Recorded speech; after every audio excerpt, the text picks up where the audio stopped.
Hello বন্ধুরা, এই বাড়ির কাজটা আজ কমপ্লিট হলো। এদিকে মার্বেলের নিচে টালি কেটে করা 4 ইঞ্চি করে সাদা কালো ডিজাইন। এদিকে গাড়ি ওঠার জন্য করা হয়েছে,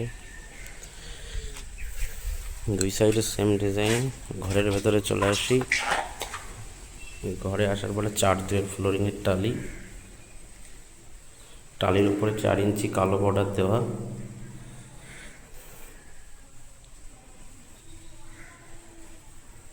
আরেকটু এই পাশে চলে আসি, তাহলে দেখতে পাবো এখানে বেসিং রাখার জন্য জায়গা করা হয়েছে। পেছন থেকে দেখাই। এবার চলে আসি আমরা রান্নাঘরে। রান্নাঘরটা দেখো বন্ধুরা কেমন হয়েছে। রান্নাঘরে গ্রানাইট দিয়ে টেবিল করা হয়েছে, টেবিলের সামনে এগুলো জলপট্টি, আর তারপরে এই যে রান্নাঘরের ওয়াল। কেমন হয়েছে বন্ধুরা বলো একটু।